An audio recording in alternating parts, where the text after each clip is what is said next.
Indonesia's recently re-elected President Joko Widodo is laying out his plans for the future. But he's facing criticism for a contentious election period and for his choice of political allies this time around. Now, Anna Koren spoke to President Widodo exclusively, and so glad to have you with us, Anna, for this exclusive.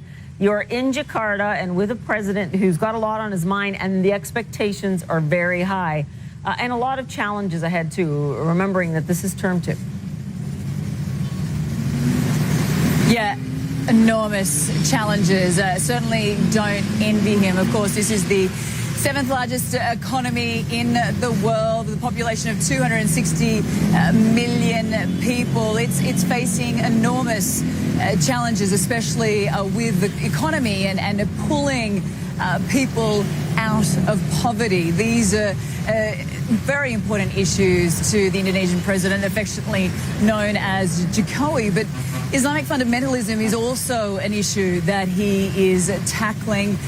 His critics say that he has closely aligned himself with those in the religious right here in this country. And you will remember those violent and deadly clashes after the election results were announced back in April, those scenes that really divided this country. So one of the questions we put to the president was, how does he plan to heal the rift, the divisions within the country? But we started with asking him about that alignment with the religious right. Take a listen. Some commentators believe that you have been compromised. To stay in power, they say that you cozied up to the Islamic hardliners and to the military generals. Is this the reality of doing business in Indonesia? Tidak ada. No, not at all.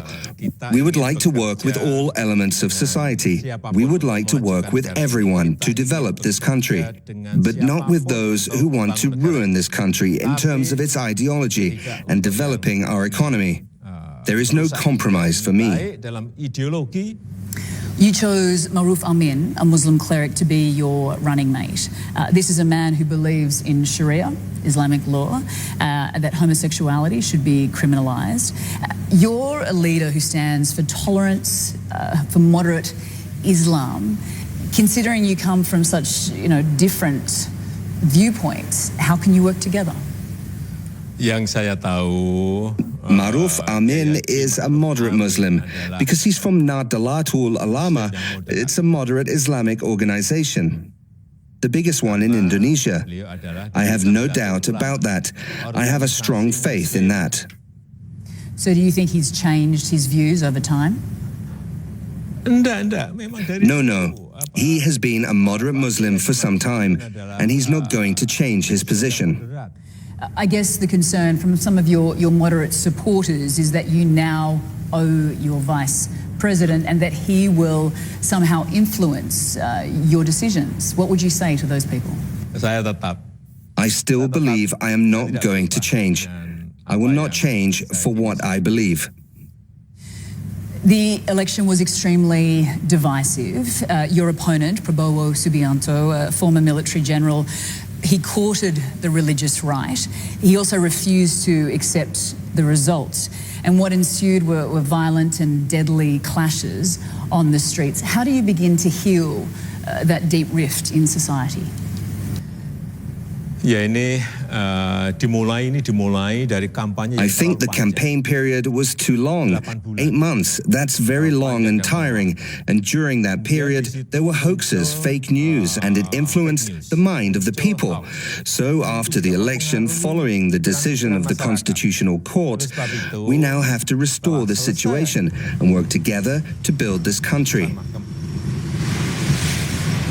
Now, it's important to note that the president met with Prabowo Subianto, his opponent in the election, over the weekend, and that was seen by commentators as a step towards reconciliation, trying to heal those deep divisions in this society. Obviously, a long way to go.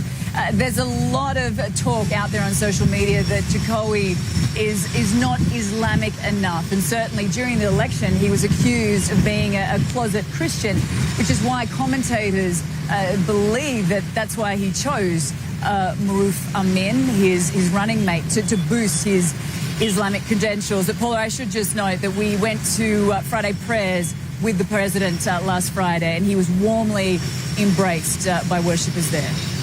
Yeah, and I'm sure it's important to get him on the record, of course, as he faces, as you say, those challenges going forward for the second term. Thanks for that exclusive, Anna Corn in Jakarta. Thank you. So England